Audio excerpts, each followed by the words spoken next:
I'm going to show how to make red chili from the chili pods. This is red chili from a grower in Albuquerque. He grows it down in Hatch and he uses no pesticides. This is medium hot. So I'm going to take these out of the bag and then show you how I clean them. These are the red chili pods out of the bag. These are from this year. So I'm going to clean these out and then I'm going to rinse them.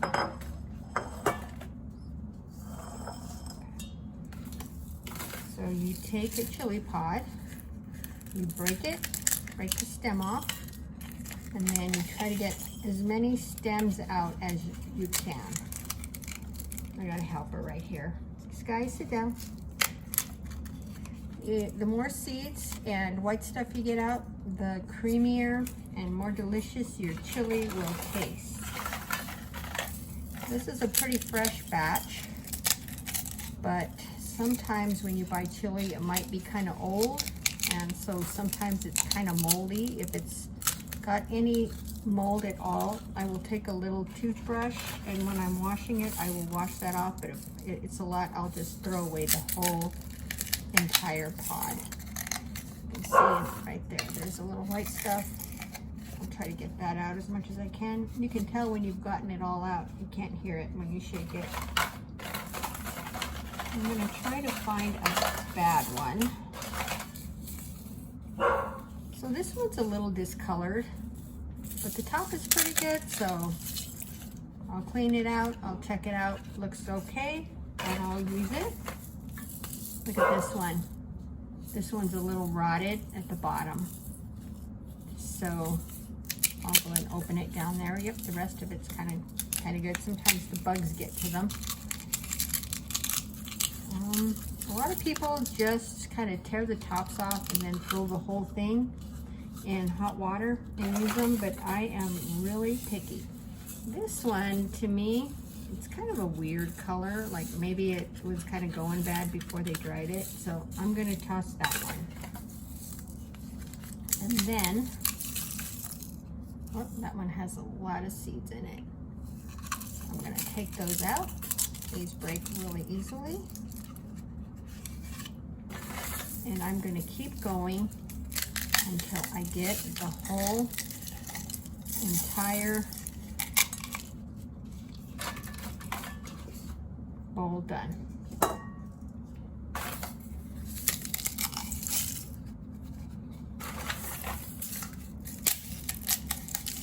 Make sure that you don't touch your eyes when you're doing this, because this will burn the heck out of your eyes depending on the chili. This farmer makes a medium, which is, in my opinion, hot. And his hot is almost unedible. I prefer kind of a very mild. You need to be careful when you're buying chili. If you go to the grocery store and you see it for sale in the produce section, it'll say Hatch chili, and it looks kind of dark. I find that sometimes that doesn't taste as good. Sometimes, some people actually, they'll put this on a cookie sheet and they'll put it in the oven at about 350 degrees and toast it. My mother used to do that. I've done it toasting and not toasting. Actually, I don't remember how it tastes after you've toasted it, but I had 4 kids and they were always hungry, and I just did it the fast and easy, lazy way. There we go. Okay, I'm going to stop the video and then I'm going to finish this.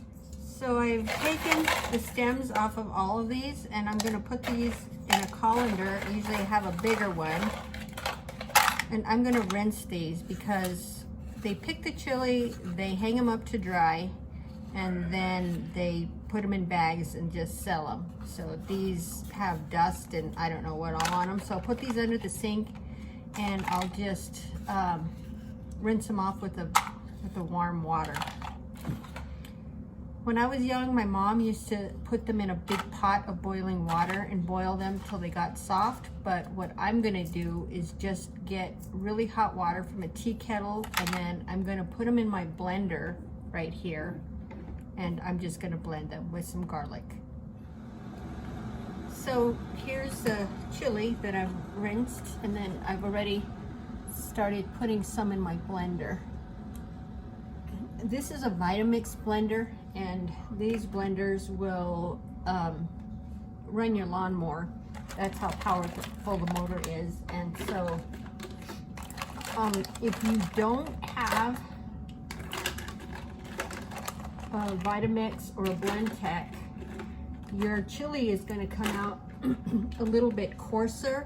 Maybe it might have a little bit of peelings in it. So what I did before I had a Vitamix was I got a very fine mesh sieve, and then after I ran my chili through the blender, I put the sieve over a saucepan, and then I ran the chili through the sieve, and then I would use a spatula to kind of get out the bigger parts, and then the chili came out really creamy.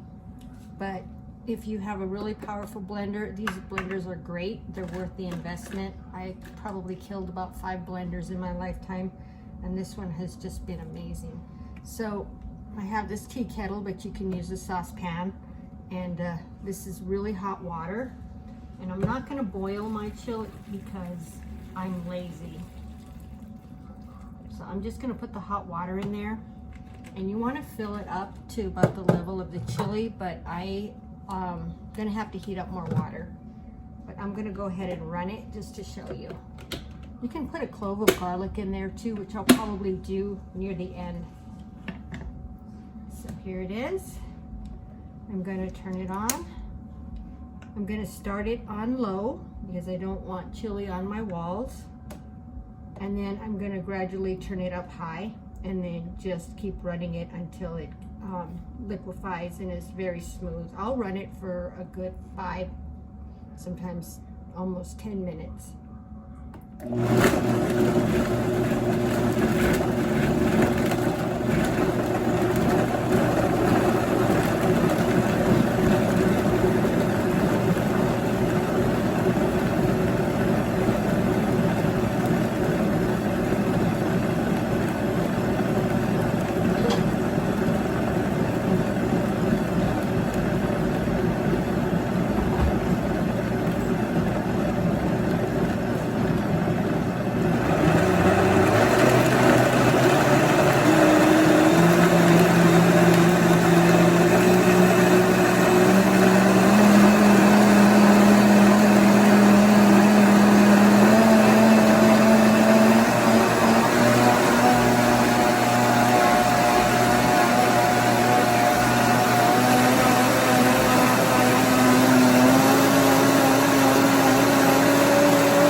Just because I have extra and I don't want them to go to waste. So since everything is blended in here, I'm just going to go ahead and toss those in there. And then I have some more hot water heating in my kettle, and then I'm going to go ahead and add that.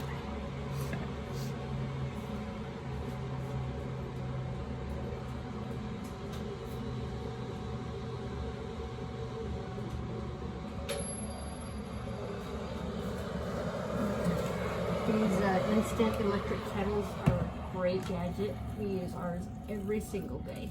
More water. Sorry, that's my daughter's dog. She was a COVID pandemic adoptee. She's great, except when she's barking during videos. Okay, I'm going to set it to low again. Start it.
pause the video and then I'm just gonna blend it for another few minutes.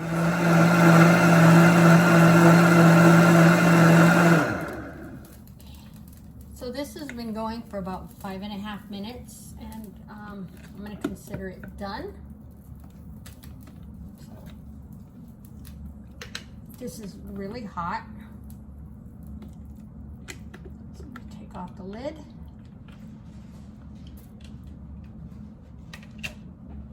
Then I have a saucepan here. This is my first ever video. That's the cabbage that my husband bought instead of lettuce, but that's okay. There we go. All right. So this I'm gonna put into a nice big saucepan. Look at that nice color. And you can make half of this batch. I'm making extra because I just don't want to have to make it again later, and my husband loves it. So I'm gonna put this on low, and I'm gonna let it cook for a little bit. I'm gonna add maybe about a half a teaspoon of salt, maybe 3/4 teaspoon to start, but just be really careful not to oversalt this. If you oversalt it, I've been told you can put potatoes in there and it'll soak up the salt. I haven't tried it, so I just try not to oversalt it.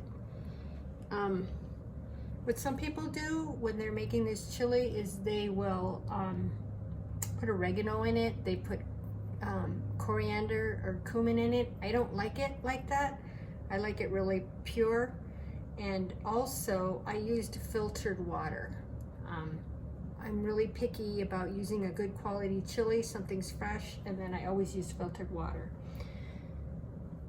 I'm gonna cook this ground beef. This is organic from Costco. I try to use, again, really good organic ingredients, and I find that the better the ingredients, the better the flavor of the food. So I'm gonna put this in a saucepan, this one right here, with some salt, and I'm gonna cook it low, and then make sure that all the ground beef is broken up really fine. And I also have right here, I have a cast iron skillet that I'm going to use to cook the corn tortillas in when it's time. Sorry, there we go. So I'm going to cut up some vegetables that we're going to use for toppings. Some people use this as a garnish, but I find that if you do it right, it can really make them taste better. This is spring mix, organic spring mix. We were supposed to have lettuce, but my husband bought cabbage instead of lettuce. So I'm just kind of scrounging this, and I'm just doing a little bit for now, just so that you can kind of get the gist. I like to do it really fine. This is of course, a piece of onion. I like to use Vidalia sweet onions. Sometimes they're in season, sometimes they're not. They come in from Texas. These really make a difference in the taste. And these onions I like to cut up super fine as I can possibly get them.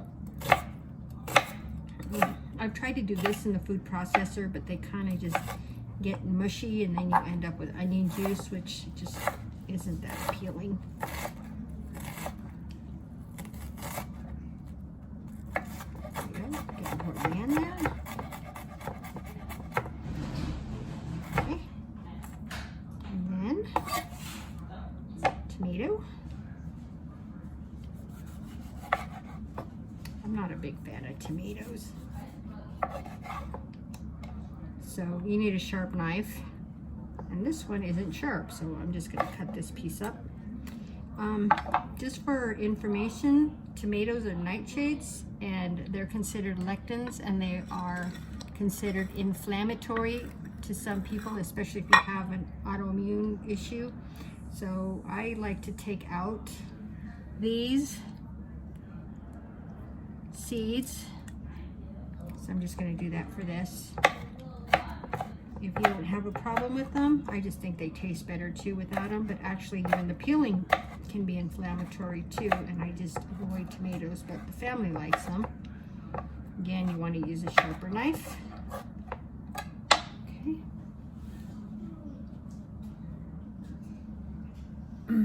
I have a shredded cheese.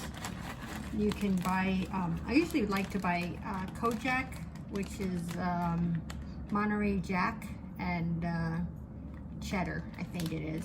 I think that tastes really good. This is kind of a mix. And then I will top everything with sour cream. I like to buy sour cream that's organic as well, because we tend to store toxins in our fat, but this is what the husband brought home, so I'm not going to complain.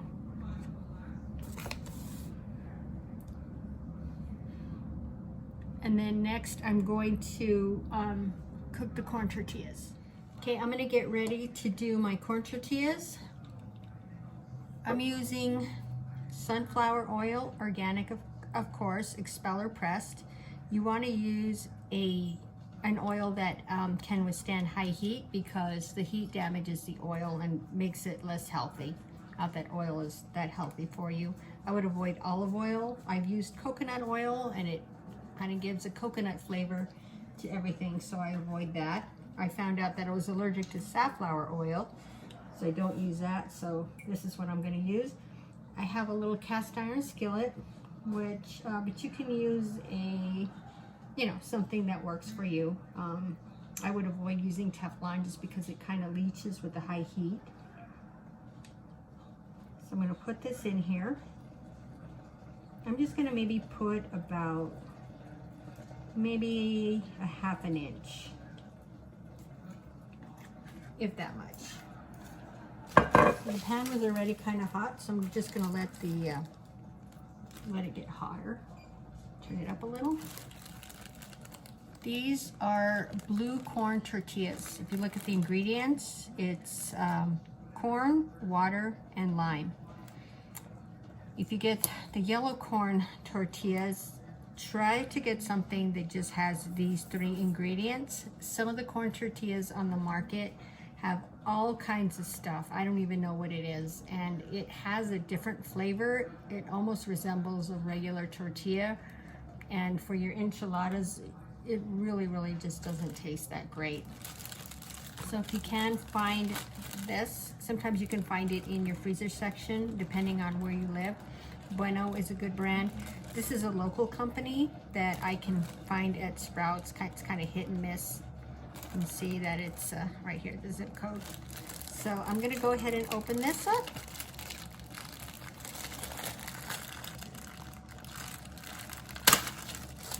Okay. You want to kind of keep them covered because they dehydrate really fast. All right, try to move this closer.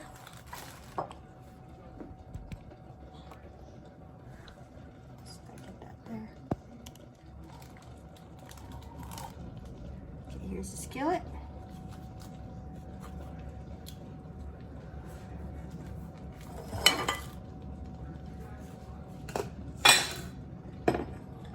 Whoops. I have my ground beef cooking. I have the red chili cooking. Oh, this is not good. I'm gonna have to get a fork.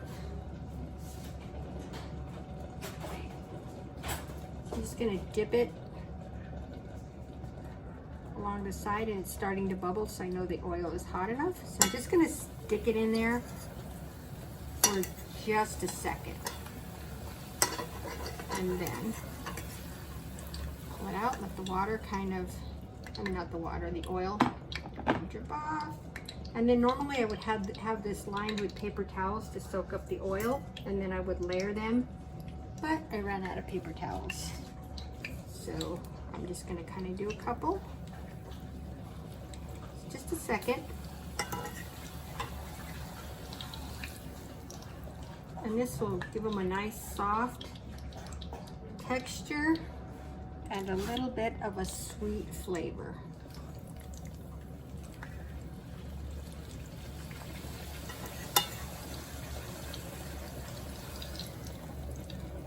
Just for fun, I'm gonna take one and I'm just gonna cook it for a while. I'll just leave it in there and just let it really cook. And what'll happen is eventually it'll get hard, and when they get hard, you can break them up and use them just like corn chips. And one of the things I do is sometimes I'll open up a can of refried beans and spread it on there with some salsa and cheese and lettuce, tomato and onion, sour cream, guacamole, and you have a tostada, which is delicious. I'll flip this over.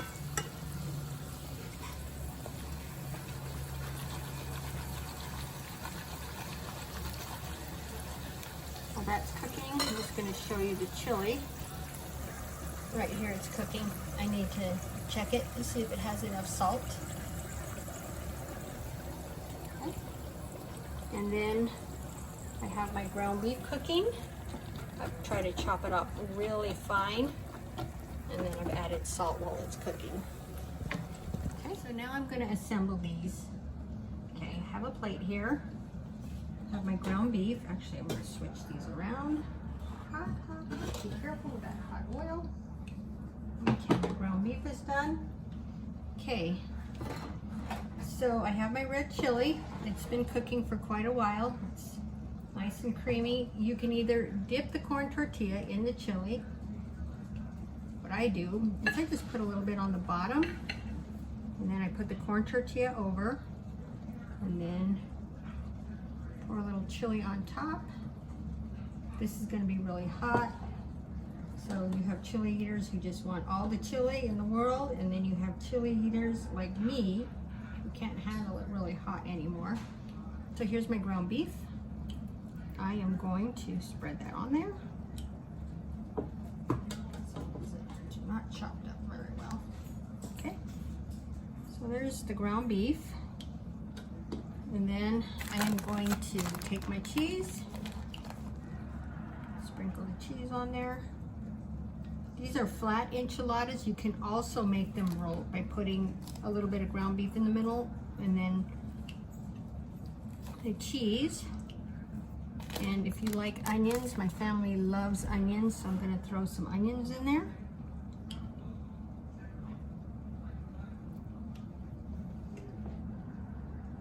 I'm going to top it with some more chili.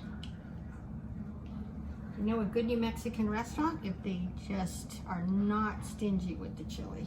Okay, so I'll put a little more.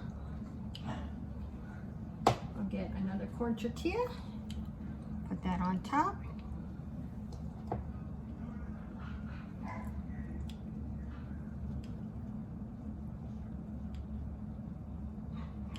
Okay.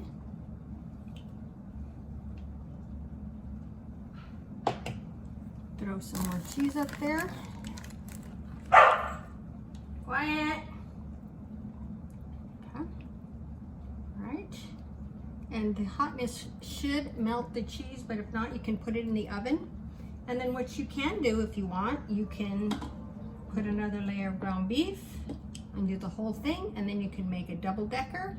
And you can also put this in a casserole dish and then just make a layer like a lasagna, and then stick it in the oven till it's bubbly, and then as you pull it out, just pour some more chili on top, some more cheese, and you have an enchilada casserole. And then I am just going to, what really makes this kind of chili good is I like to sprinkle it with some organic oregano. So I'm gonna go ahead and do that. Gives it a nice little flavor, extra flavor, and then you can put the garnish on the side or you can put it on top. Since I don't know who's gonna eat this, I'm gonna put it on the side. Little this, little tomato. Personally, I like it all piled on top. And then a dollop of sour cream. I'm gonna use my finger. My husband likes an egg over easy put on top, and a lot of restaurants in New Mexico do that too. You can serve it with a side of beans. I make calabacitas where I take sweet corn and cut up zucchini, and I just cook it in a pan with some salt and oil, sometimes just water. You can also use butter, and that's a really delicious side too. And that is our enchiladas. I'm going to show you how to make Frito pie next with all this stuff that I have. Enchilada plate. Yummy. Now that I've made a mess in the kitchen, I just wanted to take a second and show you this. These are pinto beans grown in New Mexico. And I'm going to use these for the Frito pie. If you can, the best thing to do is find a farmer, and when he gets his new crop in the fall and has them all dried and picked, fresh beans are wonderful. To cook these, what I did was I took about 3 cups and I guess I put about this much water over the top of them. I washed them and then I soaked them overnight. Soaking them overnight removes some type of enzyme, the one that upsets your stomach and causes gas and makes them easier to digest, and I think they taste better and they cook faster. Really, Sky? Really? So I'm gonna make a quick Frito pie, and I'm just gonna assemble it really quick.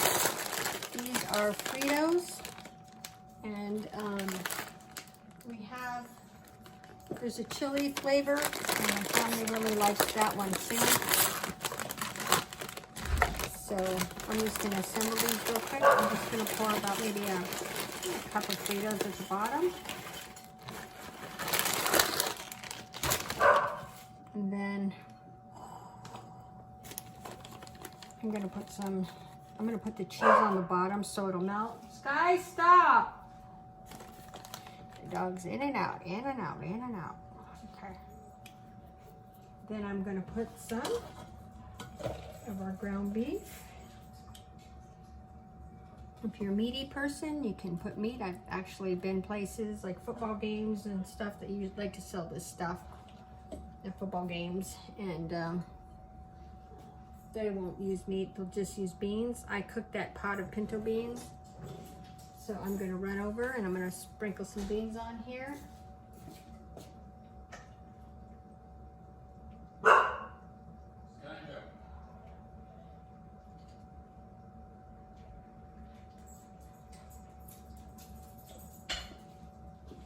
Okay, there's the beans. Sprinkled a few of those on there. And then you can add more cheese if you have cheese eaters. I don't eat cheese at all, so I will leave it off of mine. This is our red chili. The chili will get thicker as it sits and cooks, so you can add water to it if you want it. My husband likes it really, really super thick, so I will tend to just let it stay thick. So I just put the chili on there.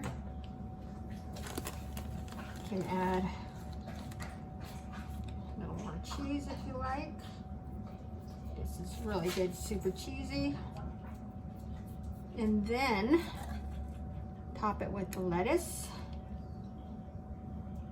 Oh, sorry, I'm gonna add the oregano first. So I'll sprinkle there. And then I have the onions, and I would sprinkle these over, and then the tomatoes, but this one is going to go to my daughter, so she doesn't like onions or tomatoes, so I'm going to leave it off. And then I am going to add a dollop of sour cream, and that is Frito pie. Oops, oh, stop it. Kitchen is dangerous. I nearly burned my finger a little bit ago. There you go. You just eat it with a spoon and it is delicious.